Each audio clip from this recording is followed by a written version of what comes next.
bro. I'm low-key faded, bro. Highway. What's this guy supposed to be, the ultimate badass? They ain't ready. They ain't ready, Jim. They ain't ready. Here we go.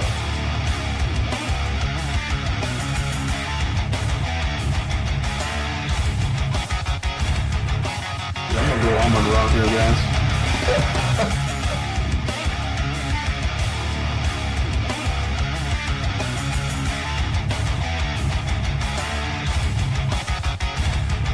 What is it? You ain't Mexican. What is that? Kind of missed it a little bit though, so had to dig a little deep in there, right? But yeah, he did that.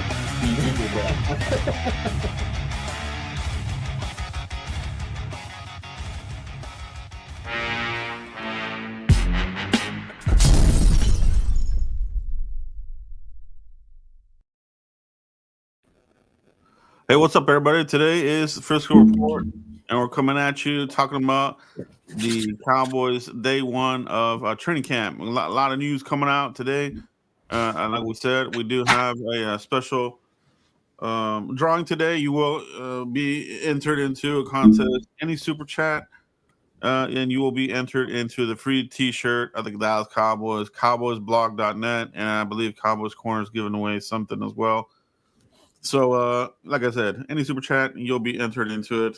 Just provide us your mailing address, and we'll get that out to you. But we are back at it, hoes. We're back at it, dude. We're back into talking about the Cowboys. Training camps here. Mike, how you feeling, bro? I'm feeling fantastic. I'm doing fantastic. It is Tuesday. You know what that means? The Frisco Report. All right. The FriscoReport.com. Everything Cowboys, everything FriscoReport.com. We got everything there. Go check it out. The FriscoReport.com, bro. All right. Mike, the day of days is finally here. The kickoff, the training camp action on the field today.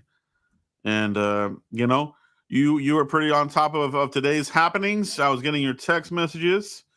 So let's turn it over to you, Mike. What was the highlight today's camp? What did you take away from the action today? Yeah, first of all, that was Cowboys. There we go. Any super chat gets you in the drawing right there on the screen. Here we go. So Dallas Cowboys signed a defensive end, a linebacker, James Houston. All right, the guy in his rookie campaign had 8 sacks. He's just been hurt 2024. He recorded 1 sack and then he got cut, went to the Cleveland Browns and didn't get enough playing time. So that was the first one. Mozzie Smith, Joe, they got him. Losing more weight, all right. Mozzie Smith's going to be a toothpick at the rate he's going.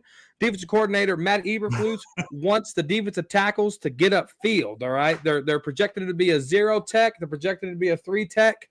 And so Mozzie Smith is going to be a slimmer Mozzie, all right. You look at Turpin was able to is in the backfield. All right, he took 2 handoffs in the backfield today. Deuce Vaughn, speaking of handoffs, Deuce Vaughn was the 3rd string playing with Will Grier and that crew where he belongs. So Miles Sanders, Devontae Williams, Jadon Blue were getting the number 1 reps. There's a lot of rotation there. All right. You look at Trayvon Diggs. I know Joe made a video on it today. Trayvon Diggs, he's on a short leash. There's no room for error. Trayvon Diggs and the Dallas Cowboys have a lot of friction, okay? Trayvon Diggs' feelings was hurt. Trayvon Diggs was docked $500,000. So if Trayvon Diggs is and the Cowboys, if they don't mend their relationship, you look for Trayvon Diggs as soon as he's off the pup, as soon as he's off IR, if he starts the season on pup or anything like that, and he gets off of it, he could be a trade candidate. All right. So Trayvon Diggs' leash is about as tall as Deuce Vaughn. All right. Marshawn Nealon had a nasty pick against Dak Prescott in the 11-on-11 drills. He made a fantastic play, tracking the ball, getting it, and hyped up the defense. Okay. And then Milton. He was throwing some dimes and he was throwing some overthrows, all right? The deep ball, I know it's the first practice. It wasn't there. But if Joe Milton can keep this practice up, Look for Joe Milton to shine like wine, okay? And then you look at Micah Parsons, what his comments was today. There's really not much movement, he says, on contract talks. I want to be here, and at the end of the day, they signed the checks. Let's see if they want me to be here. I'm doing this for myself and for my teammates. This is not for Jerry. So Dak had the same energy 2 weeks before the season, and within 5 days, Dak Prescott was signed. Micah Parsons is using that same energy with Jerry Jones, arm length business. All right, and that's what it is. That's all the report I have for you today, Joe. Yeah, let's talk. Let's touch on this Michael Parsons contract. Obviously, it's much to talk about, but he is under contract, right? At the end of the day, he is under contract, so we know that he will play this year unless he wants to hold out and miss game checks, which I seriously doubt he'll want to do that. So, he'll be there. Uh-oh. All right, well, we got that here. Nick Stones, $9.99. Got you entered in the drawing. What's up, guys? Y'all are the best in the business. Thank you. I appreciate that. We got Mike in here with one of the best moderators in the game right there, Javi Nation. Our team looks good after the first practice. Dallas Cowboy fan 1980 in the building. We got Nate Dogg, Frisco Report. I wish I didn't have to work, says Nathaniel. Al says, woo, all right. But we do got a super chat for the drawing here, all right? All right. It's good, bro. It's good. So he's in it, Nick Stones. What's up, guys? Y'all the best in business. Thank you, bro. Thank you very much, man. Can't do this without you guys, man. Mike, this whole thing with Micah, though, how do you think this is going to drag on through into the season? Or are they going to sign him? I think he'll get signed within 2 weeks. Within 2 weeks. So another thing that I forgot to add here, Micah Parsons, for not fully being a participant in practice, Jane Slater reports that he's listening to his body. When his body feels right, a.k.a. when he gets his money, he will practice. He is experiencing back stiffness, all right? I have talked to a few guys that were at training camp today. Micah Parsons shows no sign of back stiffness. He is running around with the team. He's not participating in a lot of the drills, but he is showing a lot of back bend and momentum and showing no signs of back stiffness. I wanted to reach out to guys that were there and see if Micah Parsons was taking it easy or was he out there having fun, and he was out there having fun. I say within 14 days from today, Joe, Micah Parsons will have a contract. Yeah, it seems like there's something, behind the scenes they're obviously not going to say. Bring him along slowly, so a slow ramp up, and then when they get him going, the contracts there, preseason, this kind of thing. I don't think he'll play in the preseason either, though. But, as far as like the other news of the day, Mike, Pickens, bro, out here making plays as well. Like that, the little wrinkle in the offense that you mentioned, Turpin taking the handoff. These are little things that do get you excited. Something different, something that we like to see in the offense.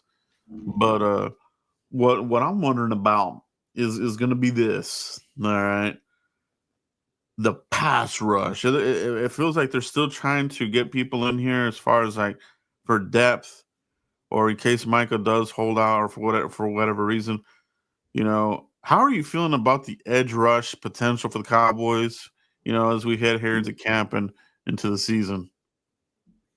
I'm feeling good, believe it or not. I like our – we got Dante Fowler, Marshawn Nealon, Donovan Ezeraku. We got Sam Williams is working on the sidelines today. I'm not really concerned with the pass rush. What I'm concerned about, Joe, is the interior. Mozzie's losing weight. Solomon Thomas hasn't been great in his career. You look at, the best defensive tackle we got is Oso Digizua, who's coming off a fresh contract, right? I need to see a lot of things from the interior. Edge rusher, to me, it's really not a concern for me at all. With or without Micah, if you have good interior, you're going to have good exterior on that line. It's all about the trenches, baby.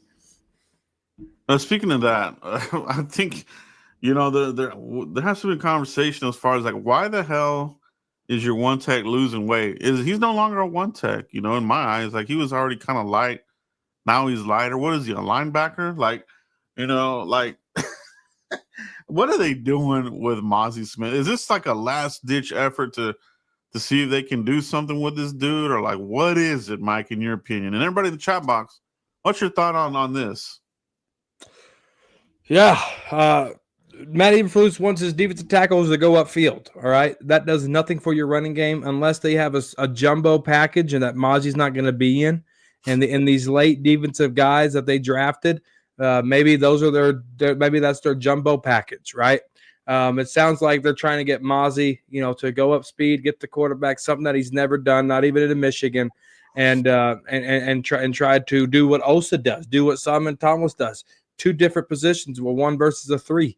And I need these guys to figure this out. But this only works if you have some type of jumbo package, guys. That's it. And the ticker down below, guys, any super chat, get you in the drawing. You get a cowboysblog.net shirt, and you get this right here that's hanging on Cowboys Corners wall right here. This Troy Aikman picture, all right? Any super chat will get you one of these 2 items, all right? Any super chat. Yeah, of any amount. Okay. So my concern is this. I mean, to me, it's sounding like they want to make him a 3 tech. So, where is the true 1 tech on this team going to come from? Is he not on the team right now? Is there a behind the scenes trade in the works for a woolly mammoth 1 tech? We don't have one right now. There could be, Joe. I mean, and you look at the trade candidates. You look at the guys that they're not happy with, all right? Terrence Steele, Trayvon Diggs. Those could be your trade candidates. One of either could be your trade candidate to get that mammoth, that Baconator, that double bacon, triple cheeseburger in here, Joe. That could be the trade bait. It very well could be. I broke it down yesterday. The trade value for old boy is not as high as people would think. You know what I mean? So my question would be like, where do you get this 1 tech from?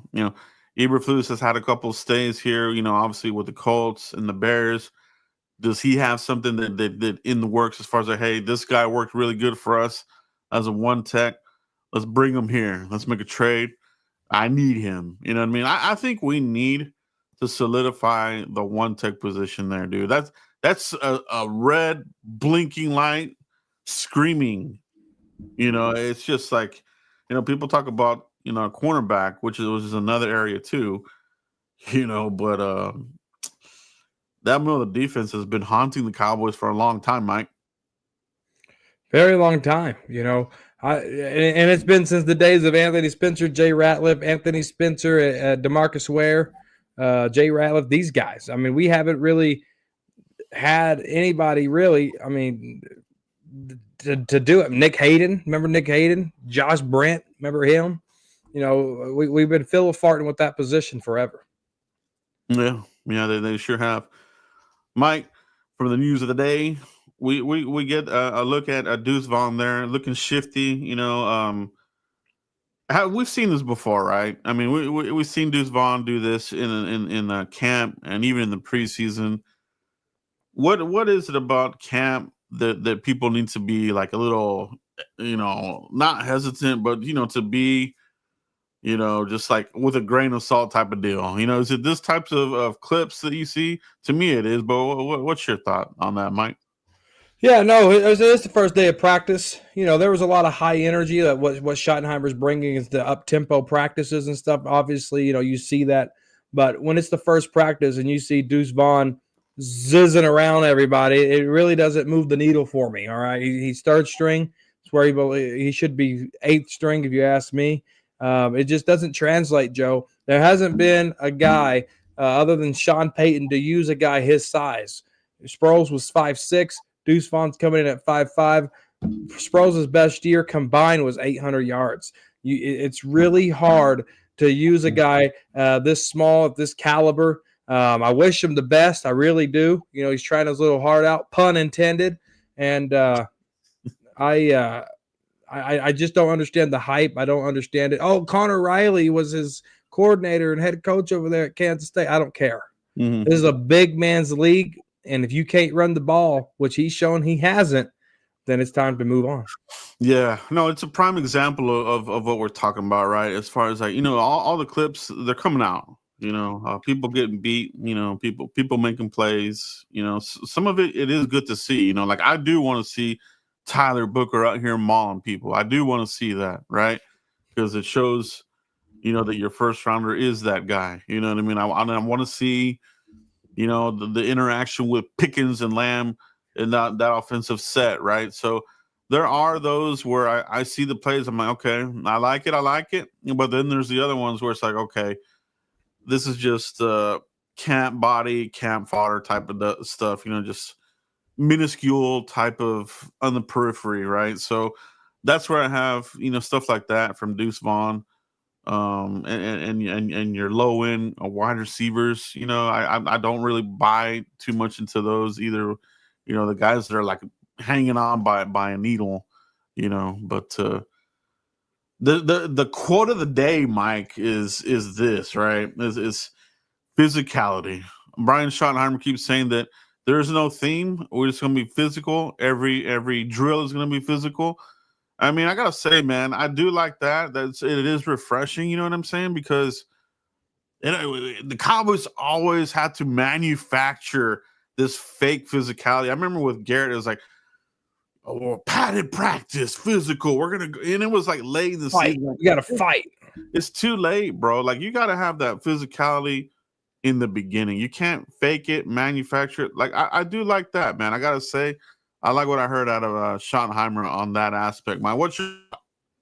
Yeah, I'm going to jump into the super chat. Mike Bolana is officially in the drawing, guys. Any super chat amount will get you in the drawing. A Cowboys blog T-shirt, and you'll get a Troy Aikman picture here. 4,209 edition right there. Okay. Hey, guys, I appreciate you always telling the truth. It's frustrating that we always wait until the last second to sign our star players. I really hope Micah gets extended soon. Mike, I just gave us a 14-day timeline. Micah's using the same energy that Dak used to get Dak signed. So look for Micah Parsons to be signed within 14 calendar days. Book it, all right? But no, man, you bring up Schottenheimer, who I was drinking the Kool-Aid early just because I was listening to – you talked about no theme, no problem, right? It is refreshing. And what Brian Schottenheimer has shown me from the press conference up until now is that he will be different. And he has not lied to me yet, Joe. The practices, from what I've seen, were up-tempo. There's no stupid theme. Jerry's not going to make $1 billion on fight T-shirts and Carpe Almania and all this other stuff, 2020 vision and rooted, right? We're not going to have to worry about, as fans, we can just relax and watch our team and not have to worry about buying the next trend T-shirt, right? So this is very refreshing on a fan side. And this is what I expected from Brian Schottenheimer. From the moment we got introduced to him as our head coach till now, he's interacting with this player. He's a Pete Carroll, a Dan Quinn type player. He's a player's coach. Players, coaches, they know how to win in this league because they get the team to rally for them. And, George Pickens so far, and I'm knocking on wood as I say this, so far was a problem child. I put that in quotations for the Steelers. And everyone's saying he's a fantastic teammate because that's the culture that we're building here in Dallas. He just has to overcome Jerry. Yeah, that's what it is. And it is a work in progress. This isn't just something you flip a switch and say, oh, the culture's changed. We're going to, you know what I'm saying? Like, this is something where I think it goes more than a season. I think you give it 2 seasons and it's got to be the real deal. But it is a work in progress. You know what I mean? And I'm interested to see the progress of this culture change and, how the players react to the coaching. How do they react to winning and losing? You know what I mean? There's going to be finger pointing or is everybody a band of brothers? You know what I'm saying? That's what you need. At the end of the day, football is a team sport. It is you go to war, you build a camaraderie. You know what I mean? I think with that camaraderie, Mike, you know how it is. You played the game before. You have to have the camaraderie. If not, there's one crack in the armor and the whole thing can fall apart. You know what I Right. mean? Right. No, 100%. We talk about a lot of individual players, whether that's success or downfalls, but at the end of the day, this is a team sport and everybody has to be on the same page. Everybody. And what I like about this no theme too, Joe, is there's nothing corny that the veterans and the leaders have to push on this team. They can just go out there, relax, and lead natural and not say, oh, come on, we got 20/20 vision. Oh, come on, we're rooted here. Let's go. They don't have to worry about corny crap like that. They can just be themselves and not have to rely on a theme. And that's also going to help the locker room. Mm-hmm. Yes. That's what it is there, Mike.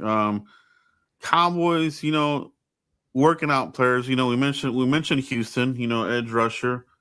They did look at Jesse Lakuta as well. I liked him coming out of college, Penn State. I thought he had a good career, and I thought he was impactful. At the next level. So I'm kind of surprised that he didn't make the cut. But they've brought in some other players. So it's good to see that they're not just waiting and standing around. So I think that there is going to be some more news on that front, Mike. Especially with this news about Mozzie losing weight. I mean, I just cannot.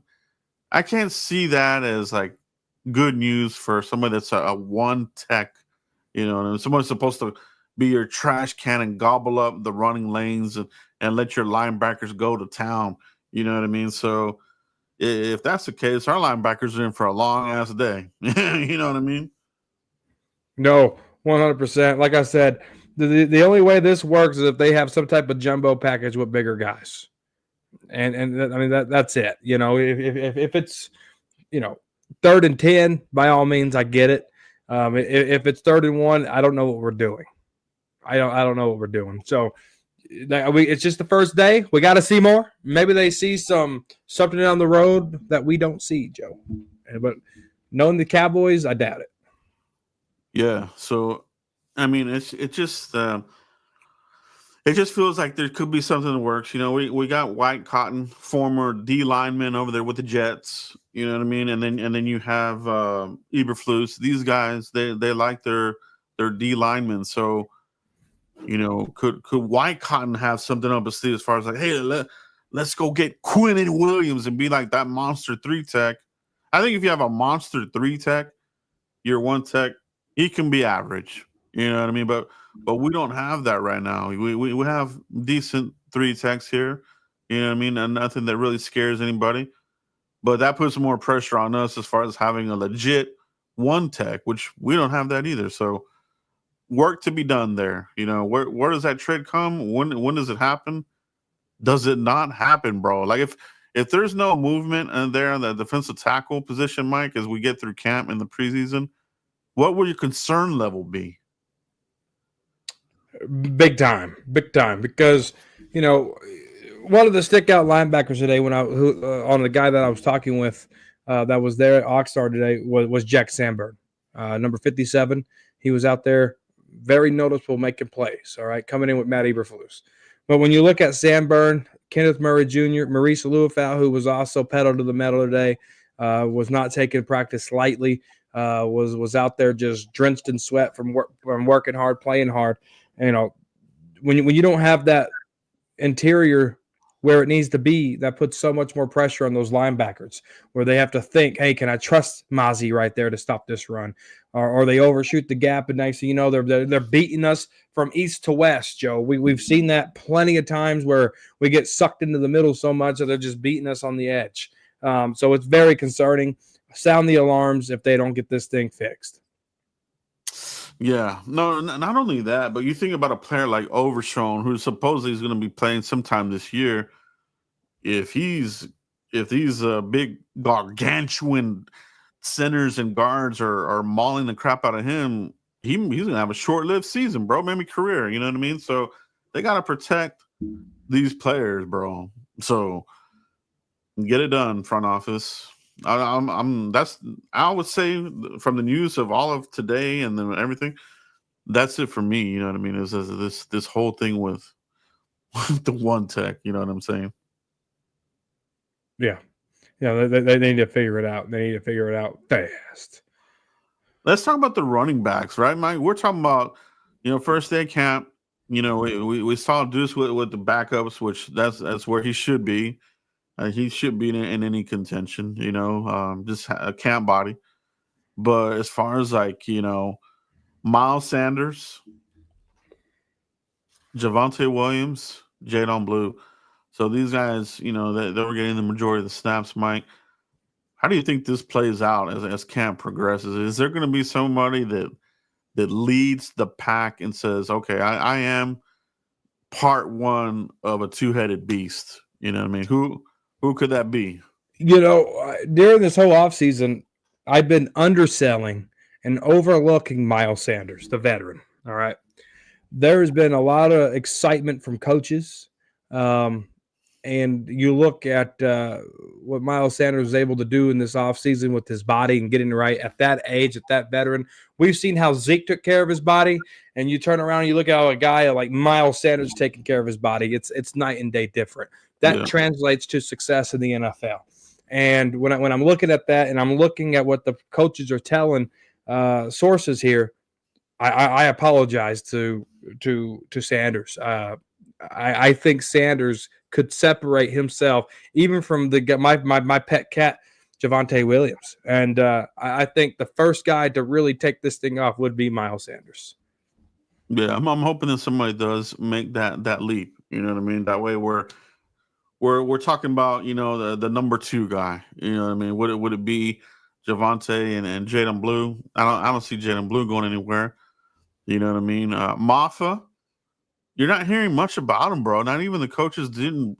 Actually, they even skipped his name during the press conference yesterday, which I was like, is he in some sort of doghouse? Like, did they just forget about him, or what's the deal with that one there? So I'll be watching that. I think Maffa, I think a lot of people fell in love with him kind of like they did with was a one dude that we got from Alabama that one draft. Everybody fell in love with him, and he just Scarborough. There we go. Scarborough, dude, didn't do shit, bro. So could he be more of a practice squad candidate? I'm wondering. You know what I'm saying? So we'll see. We'll let camp play out in preseason, but pretty quiet on the Maffa front, Mike. Yeah, it is. I was overlooking Phil Maffa. Danny Savage, the Graph Guru, he's been on the show a couple times. He piqued my interest on him at what Savage was talking about Phil Maffa, so I went back and watched. That's my type of running back, over 6 foot, big physical guy. He needs all the reps in the preseason. So if he's playing a lot, he has to take advantage of every opportunity. And you only got 3 chances now. You don't have 4 like you used to, Joe. You only got 3 chances, and Phil Maffa has to make every chance count. Yeah. The other thing to me, Mike, was that not too surprising. I mean, all the talk that they had about Trayvon Diggs yesterday in the press conference seemed like Trayvon was in the doghouse as well. Trayvon showed up. He's here at camp as well, following the Micah Parsons playbook. Just saying, I'm glad to be here. I like to be on this team, and saying all the right things, Mike. So I'm interested to see where this goes, with Trayvon Diggs. We're already short in cornerbacks, you know what I mean? And like we mentioned earlier, would he be a trade candidate? Possibly. This is a storyline to be watched very closely. You know what I mean? Do you take one position to improve another and go weaker, or what do you end up doing here? Do you end up just keeping Trayvon? To me, I would like to keep Trayvon here, and have him as a 1-2 combo with Deron Bland. I think that's a pretty damn good secondary, you know what I mean, in my mind, Mike. Yeah, absolutely. We got another super chat here by Mike. I don't blame Micah for being angry. Jerry completely disrespected him, and the fact that he still hasn't gotten paid as an organization and failure. There's never one offseason where there's no drama on this team. And Jerry started that drama, Mike, in that press conference, overstating that he missed 6 when he only missed 4 games. Right. And Micah, sent the letter right back saying, I'm not here for you. I'm here for my teammates. You write the check. If you want me here, you'll write the check for me to be here. So Micah Parsons, or should I call him Michael Parsons? Because even Jerry called him Michael Parsons, not even Micah. Can't even get his first name right. So a lot of tension there. We'll see what happens, but I get 14 calendar days. This is typical Jerry Jones right here. But thank you for that. So far, we got Nick Stones ×2. We got Mike Ballerano ×2 for the drawing here. Any super chat gets you into the drawing, guys. A T-shirt and a Troy Aikman photo. All right. All right. So Trayvon Diggs, Joe. Yep. You know, because these young corners, Chevelle, Elam, Bland, these guys are going to get a lot of reps. Kalen Carson, these guys are going to get a lot of reps.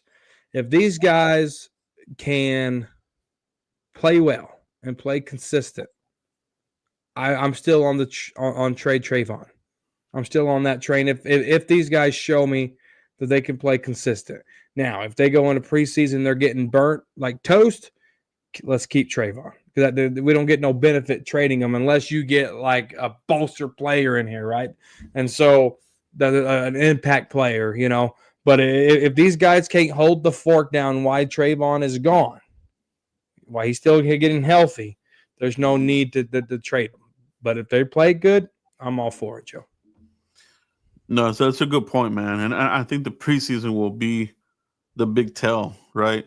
Because I remember in training camp, you know, the Kalen Carson got a lot of hype, and he was making plays in camp. But once preseason came in here, it's like the light was too big for him, dude. Like, honestly, and that happens, right, Mike? We've seen these players where they're, you know, the camp darling, right? What's his name? Tolbert. He's one of these darlings.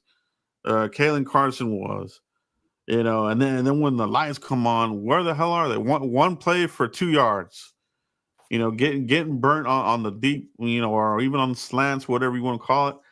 So I want to see that, man. You know, like which of these young kids is going to step up when the lights come on, and who's going to crumble again, Mike? 100%, Joe. You know, Joe, I give props to you and credit for you because, you know, you always say, hold on.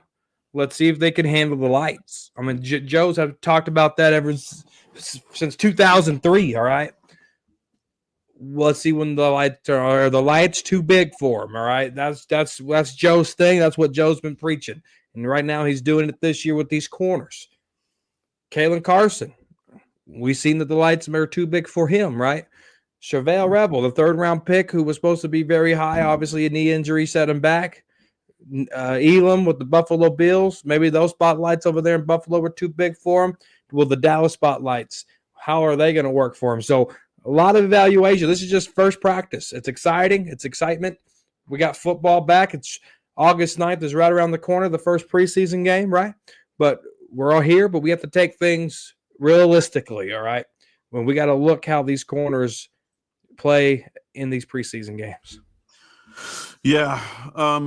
We're going to get a look at the blue-white scrimmage, which is going to be July 27th, Mike. So I think that if possible, we'll do a report that day, Mike, and that's going to be on what is that? That's on a Sunday, right? So July 27th, the blue-white scrimmage. We'll see what the availability is, Mike. But it would be something good to break down the blue-white scrimmage. You know, it will be streamed live on DallasCowboys.com, and then we can break that down, Mike, if you're available. I think we can talk about that either way, Mike. But that is a good little part of the journey for the young rookies as far as like the blue-white scrimmage is the closest thing to a game. They also have the practices with the Rams, I think it is, right, Mike? Yes, sir. Do we know what dates those are that they're practicing with the Rams? I think the Rams it's the day before the blue and white scrimmage, I think. And I think very soon. I think that practice is going to be interesting to see. You know, the level of competition. Is there going to be fights breaking out left and right? You know what I mean? I think that's going to be a fiery practice, in my opinion. I'm expecting it to be. If this whole competition thing that Schottenheimer's talking about is what they're building here, well, these guys are going to want to compete and beat, these Rams, even in this, there's practices. So I could see some of those skirmishes breaking out here and there, Mike, which is not a bad thing. As long as nobody makes any real knucklehead, moves, you know what I'm saying? Yeah, we obviously got to play smart. They got to play clean. They got to know, what the heck to do and stuff like that. I'm looking at the schedule now. It looks like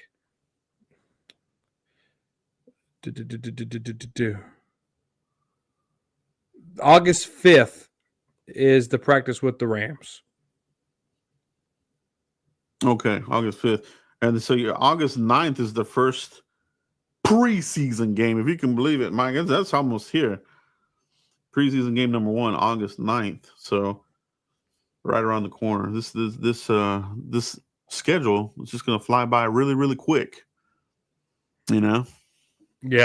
No, it is. It does happen fast. Next thing you know, we're going to be in the middle of the season, and fans are going to keep saying, "Oh, we still got time." All right, Mike with another super chat here. It's names entered 3 times in the drawing here. It really annoys me that other fans are getting mad that Trayvon's not rehabbing with the team. It's 100% justified because how awful the training staff is. It's 100% the truth, Mike, and credit to you that has really brought this to light. That's been the case, and I think this is going to be a good case study. We're going to get to see it in action. If Trayvon Diggs looks, good to go and ready and in shape and this sorts of thing, he made the right decision. Even if it did cost him $500,000, he probably shouldn't have had that in his damn contract, but he did. So we'll see how that plays out. But yeah, man, I think it's something that he probably saw from other players that came back from injury. Like, wait a minute. These guys did rehab here and they fell apart and got re-hurt and, had some setbacks. I'm going to do something a little different. So I'm not mad about it at all, bro, honestly. No, you can't be mad. As a fan, you can't be mad at Trayvon. Look, the report card, the D-, players have been screaming for trainers, physical therapists, they're ranked 30th and 31st in that category. Look at that. Oh, young Dion right there. Ranked 30th and 31st, in the league.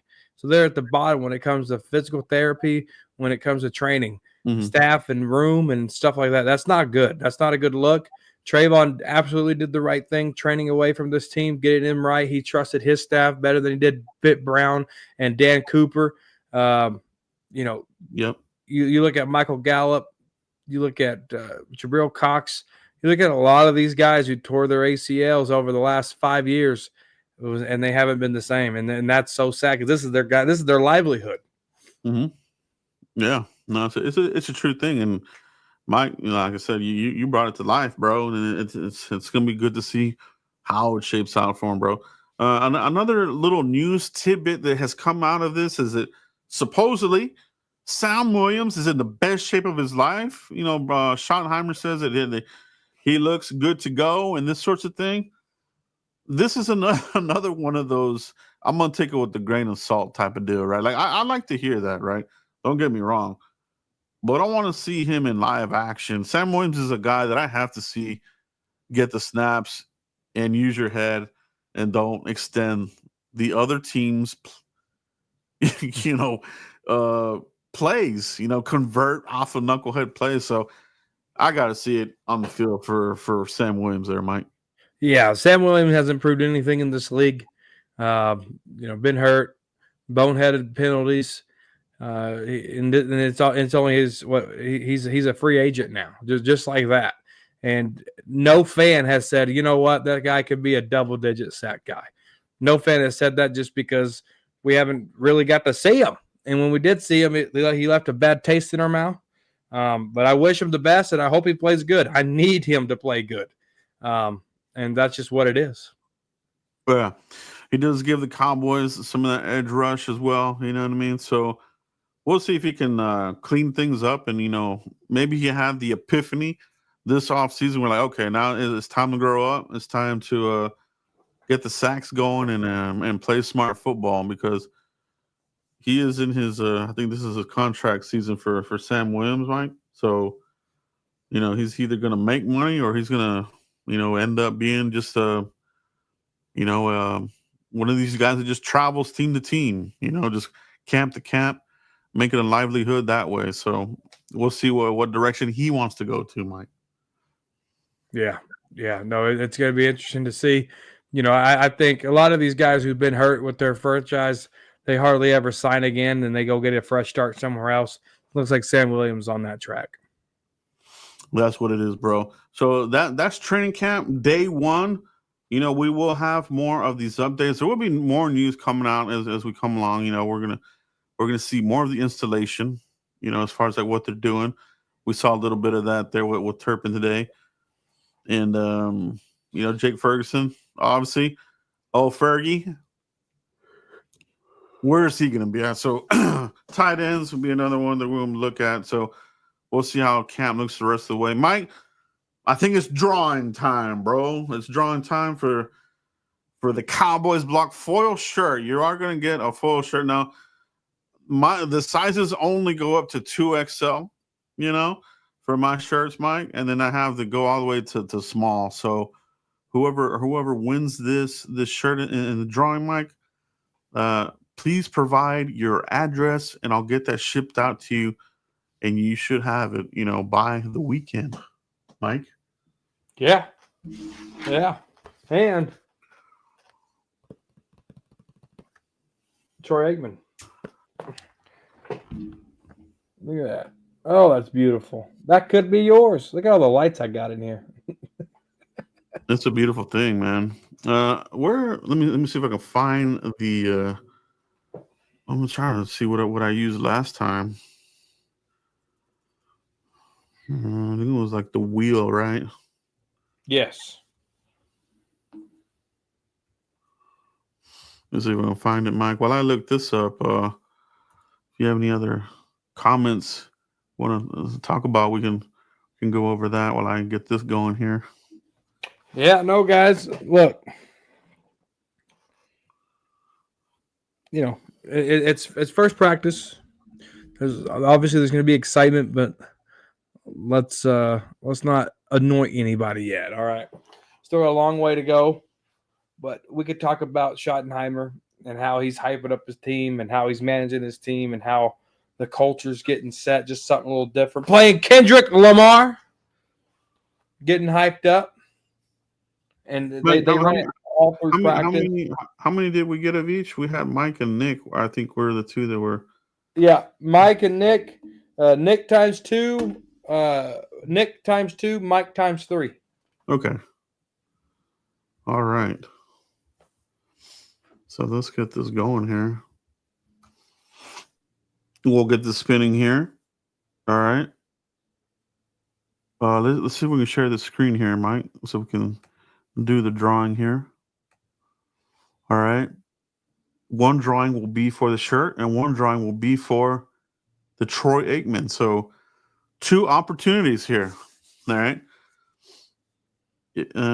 Last call. Any more super chats? Any prize? You can get into it. So last call before we get this going here, if you want to get into it. But for now, let me go ahead and get this shared out, Mike. We'll get this going. Share the screen.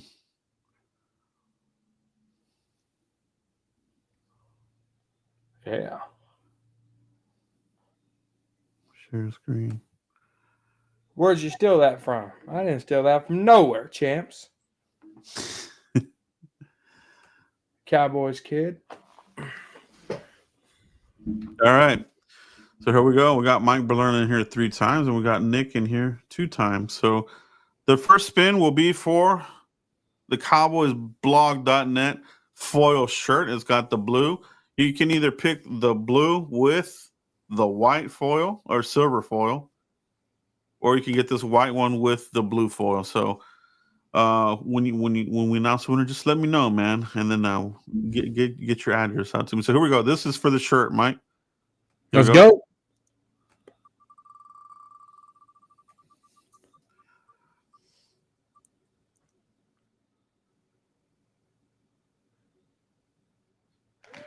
All right, Mike.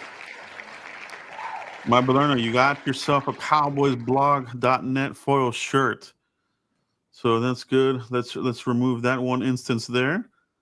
So now this is going to be for the Troy Aikman, bro, which I'm jealous. I think I'm going to do a super chat and get into this. All right, here we go. This is for the Troy Aikman. Here we go. Good luck, everybody. Oh, wow. Mike Balerna wins this one as well. Good job, Mike. Nick, appreciate the entries as well. Appreciate the super chats, man. It's really what it's all about. Oh yeah, appreciate the super chat for sure. But we do like giving these away. We will have some more of these throughout camp. I have an inventory that I'm going to be giving away here. So be ready for the next shows, guys. We'll have more opportunities for more winners. Mike, if you could get with us offline and get us your home address and what size shirt you want, what color you want, navy or do you want white, let me know and we'll get that shipped out to you, Mike. I do appreciate you very much, and thank you very much, Nick, for your super chats. I'm gonna miss it. Yeah, that's awesome, bro. I like that one indeed, bro. All right, Mike, I think that's all we have tonight. Shout out to everybody that watched live and on the super chats and in the comments. Thank you all. Be sure to hit the bell notification so you get notified when we go live or when we drop a video. You know what I mean? It helps us stay in the good graces of the almighty YouTube algorithm, the devil. All right. So, Mike, let everybody know where they can find you if they haven't already, bro. Yeah, Cowboys Corner right here on YouTube. If it wasn't for me going live today, I would have dropped the video. I'm going to try to upload daily content right here on the tubes. So make sure you hit the notification bell, guys. Hit the notification bell, all right? It seems like I got to yell into a camera to get views, all right? Hit the notification bell and let me get some views so I don't have to yell, all right? And I don't want to yell. I don't like yelling. It's not good. But Cowboys Corner right here on the tubes. Hit the notification bell. All right, Mike. Appreciate you, bro. The best co-host in the business. That's Mike, Cowboys Corner. Make sure you give him a follow. Follow his channel. Everything he's got going online. Guys, that's all we have tonight. Appreciate it. We'll see you for the next update for training camp. See you on next Tuesday, bros. Peace, everybody. Peace.